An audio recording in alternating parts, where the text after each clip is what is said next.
A little project here in my mandolin.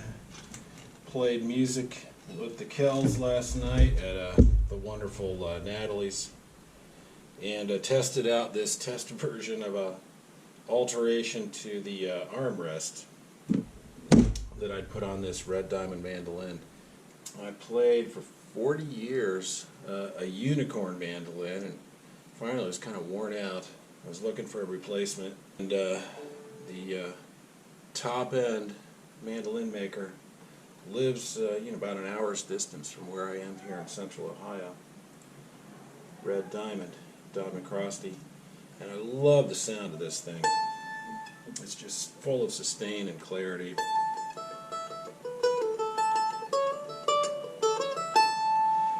But I had trouble from the beginning playing relaxed fast, and was trying to figure out why, and I had developed a bad habit of early on learning guitar, planting my little finger, and that means that this line of the arm across to the pick guard or whatever surface is really critical to being able to play fast and relaxed. And so I made a armrest not long after buying it, and that helped some, but I still occasionally found myself getting really tense when trying to adjust with string crossings. And so I made a test version that just kind of raised that another 5/16 or so over the one that I had made. And it seemed to help, so I played last night with a slightly more aesthetically appealing version of that. And I really liked it. So what I'm going to do is make a real one. Ordered a new set of these violin chin rest clamps. That's on its way. So go ahead and document that build. Alright, so here was the original one I made, and this was the test that elevated it another 5/16 or so. And so the net height just comes out of this 15/16 left over from the boat build of Sapele. This is the original pattern I had for it. Plenty of width there. Could make it natural finish. I painted this one black. The mandolin, as you saw, has sort of a sunburst pattern, so black out toward the edge works. But we get it made, and before deciding on finish, just put it on the mandolin natural. Maybe put some linseed oil on it.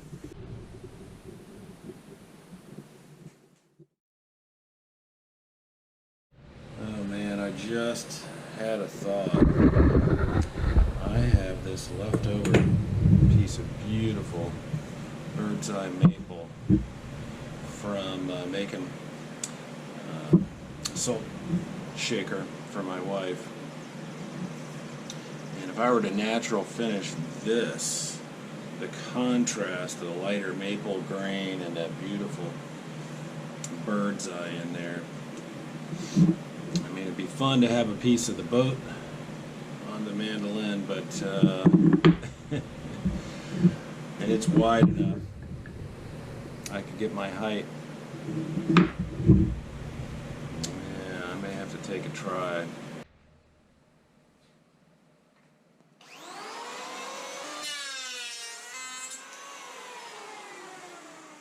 Look at that grain. Oh my gosh. A little longer than the old one, and the old one was about 1 1/8 inches. No reason not to go, I don't think. Maybe 1 5/16. Show off that grain. A little bit more place to rest the arm. Projected this line onto the back side.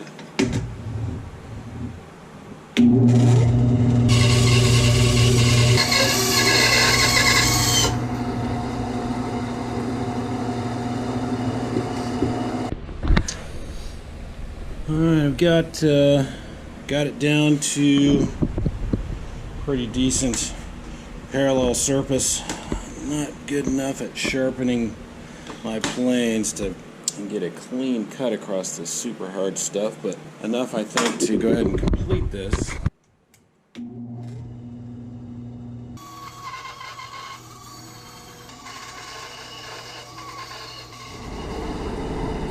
That's what we're looking for. I think we got the curve to fit the outside of the mandolin. Have enough meat. It's up about 1/8 of an inch. And still make this as light as possible. So I think that curve is a good compromise. And clamp it. Start using a router.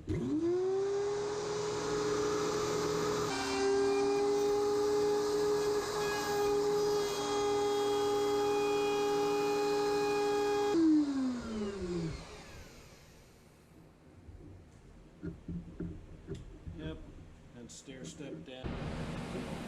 Alright, for the last one we'll go to the full depth, and I don't want to cut into my bench, so we'll just 2 1/4, clamp a little rail on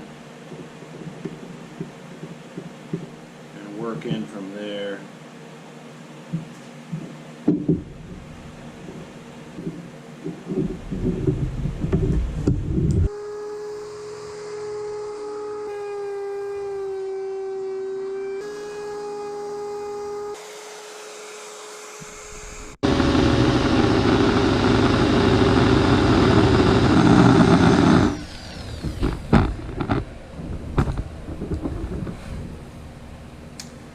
Close.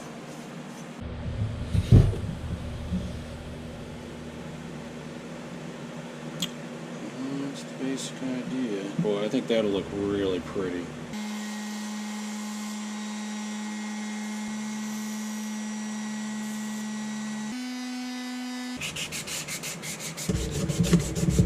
Pretty close. Can't wait to see it when the finish hits it. But we need to find a wine cork and get ready to glue on some cork and wait for that bracket to show up to drill those holes and make sure we're still in good shape, and then move on to actually finishing. Well, I went in to get some lunch, and boy, I ordered this just yesterday from Amazon, and the clip is here, so we'll just push on ahead and see if we can make some bits of cork to glue on this contact point like we did with the other one, and drill those holes.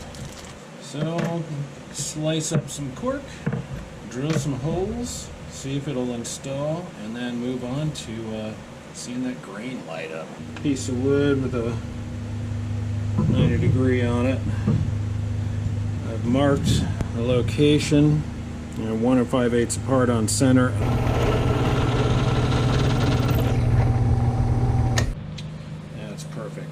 Thread those guys in there. Cut up some slivers from this cork and get ready to epoxy both of those on. Oh, look at that.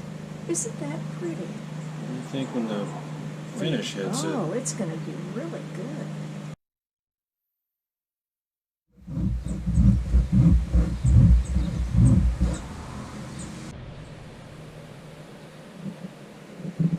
Smells good too. Smells like wine.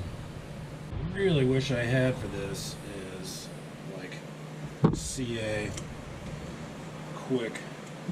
I had some, but it has solidified. So we'll try this 5-minute epoxy. Alright, the glue went off. And on to see what the grain does. I'm really excited to see. People may be saying if you were really a good woodworker, you do natural oil finish or whatever. Thing is, this piece is going to get a lot of sweat and banging around on different things while we're playing, and so I think urethane is the way to go. But I'm really curious to see what this awesome piece of wood grain looks like. Oh my gosh, look at that. And that's not even The good face. Oh, that is so much fun. I don't know how well it'll blend with the sunburst dark look of the red diamond. Don McCrosty, if you ever see this and disagree with the call, I apologize, but I love the way that grain looks, and I'll get to enjoy that every time I'm playing mandolin. So there's the first coat. Liking how that's come out, and ready to try to install. I'm wrapping little bits of masking tape around these turnbuckles just so that when they contact the edge of the instrument, there's not actually metal on the varnish. Instead of putting epoxy in here, I'm going to put just a dab of Tight Bond. Let's see if it works or not.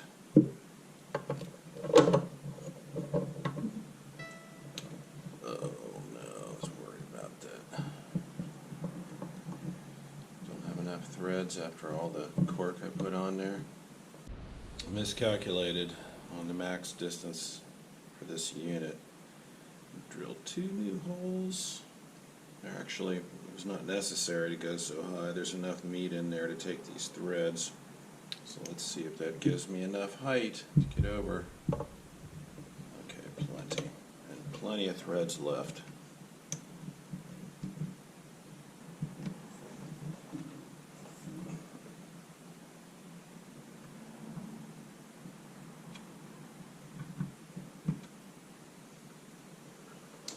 Like how it looks.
guys come in. Hi. Tracy,